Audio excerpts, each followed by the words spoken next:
Hi, Jay. Hi, Thaler. I am excited to speak with you about speaking and listen to your responses about listening. Likewise, let's make it happen.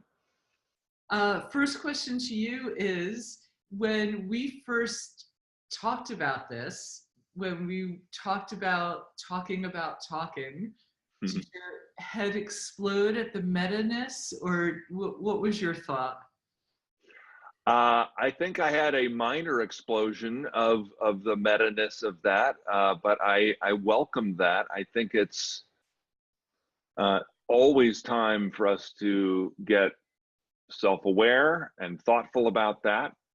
I am excited by the challenge of this being the model that you and I are embarking on right now through virtual communication, which is itself, I think, a complicating but also facilitating factor for conversations in our age.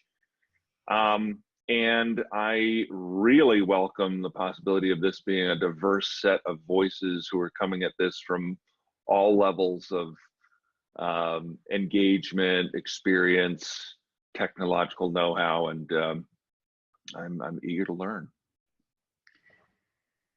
Jay, you are a professional speaker, facilitator, improviser, coach. You use your voice to help other people find their voices in extraordinary ways. Can you tell me about a time that you really felt the power of your voice, or maybe the lack of it? Mm-hmm. I'm going to go literal with this question, actually.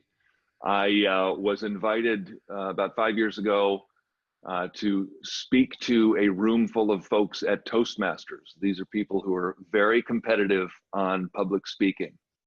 And I was there to help them use improvisation in this big plenary room out of this hotel near LaGuardia Airport. Very glamorous. It was a big plenary room, and folks were using the front mic, the podium, and I decided, you know what? I'm going to try and practice what I'm preaching here, and I'm not going to take a body mic. So everyone's probably 40 tables in this room, circular tables, and I got up and I said, "Good morning, everyone." Full breath support, getting the voice out there, and I'm telling you, every head turned and looked at me. Not because I'm amazing, but because I simply took that moment to share my voice, to go old school theater training projection. And I walked them through a 15-minute at their seats workshop with that buzz and din in the room. And somehow I managed to penetrate the din in the room when I needed to, and to bring attention back to the front of the room, and to get everyone to stay energized and to try this, to try that. Okay, come on back. All without a mic. And not because, again, I'm fabulous. I just felt in the moment really, really filled with the literal power of breath, vocal projection, letting my full body help me, as whatever extra pounds I was carrying at the time, letting that and those calories and that caffeine come out through me. So I had a nice morning there of feeling like I was giving them my full energy, my full focus, and both barrels. It was a great feeling. It felt almost operatic. And it was a nice moment, and they seem to dig it, and they are a tough crowd. They are super competitive and critical on speakers. It seemed to go over pretty well. Kudos to you. That's a great story. Thank you. It's fun. Caffeine and calories. We talk often about distractions to listening, and those are two more I think I will add to the list. Being hungry, or being over or under caffeinated. Can you tell me a little bit about listening, a time that you found it difficult, found it easy, rewarding? As a listener or being listened to? Either. Okay.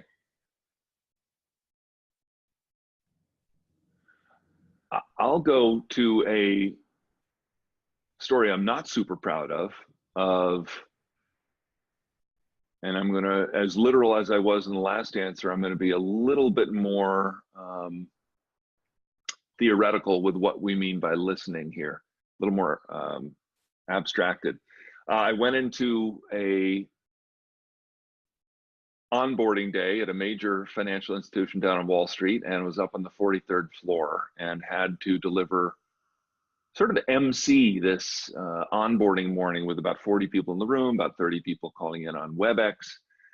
And it's this big spread up there and a big breakfast spread, ambient music playing, Statue of Liberty out there. It's a big shock and awe moment for the new joiners at this bank.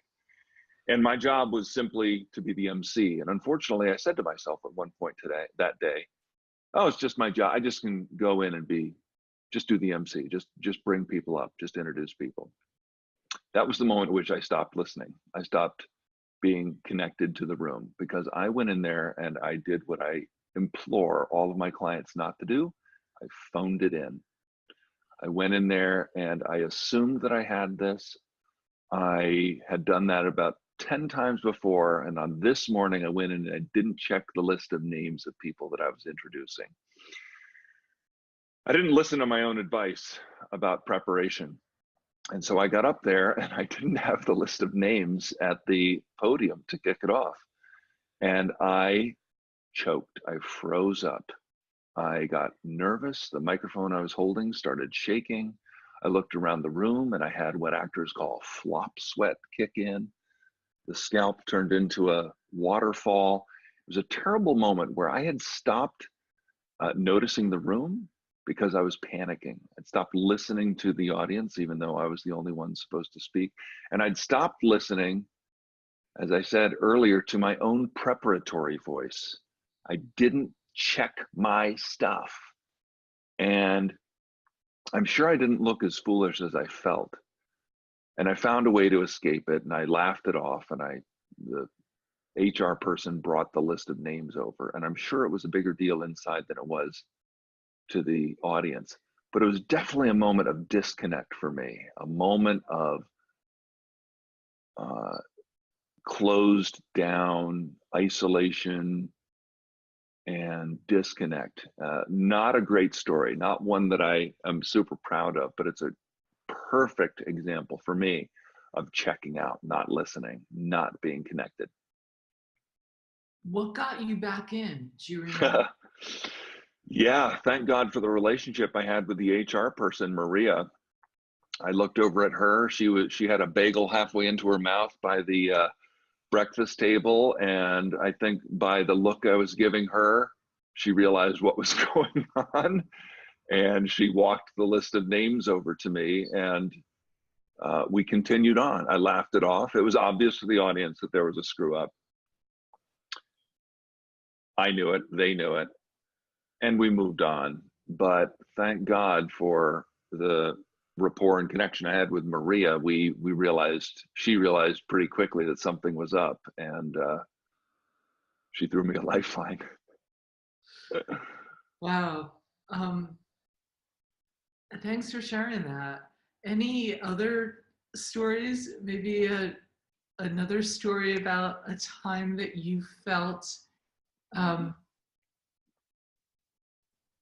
you were able to listen very well? Mm-hmm. I was lucky enough to work about 15 years ago in the Bronx school system as a teaching artist, and there was an initiative that started with teenagers in the Bronx called the Action Project. And that first morning that we met on a Saturday with this group of 14-year-olds, about 40 14-year-olds, it was a bunch of kids who were going on faith coming into this thing, some of them from really tough schools, some of them from the best schools in the Bronx, all of them from the Bronx, all of them boys and girls of color. And I and three of my four colleagues were all Caucasian folks from middle class to upper middle class. And our job that morning was to listen to these kids, to hear about them, to hear them introduce themselves to each other, to let them have their voice echo in this big black box theater that we'd rented up at Lehman College. And I think I recall issuing the invitation to these kids to listen to each other, to meet each other.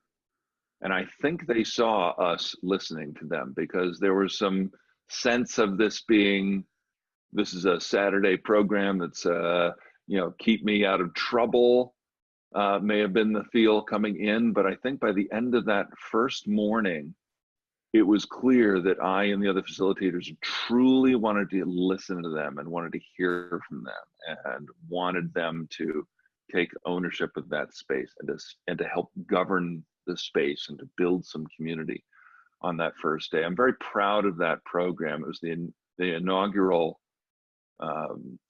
cohort of that program that's still going to this day. And I think we had to really establish in that first morning a sense of listening and openness, and a chance for them to establish the givens and the ground rules for themselves. You said openness, and I was thinking, although you had one assumption that there was maybe a sense of apathy, which they're teenagers and might not be unfounded, it sounds like you listening in that case was letting go of all assumptions and letting go of status and power as well.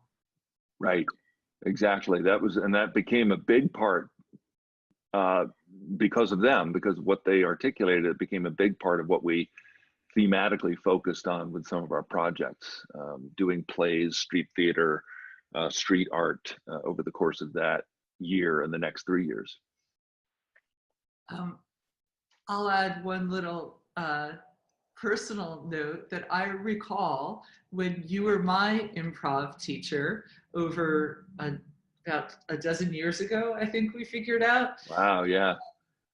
I found all these emails that I had sent you to have a discussion about status.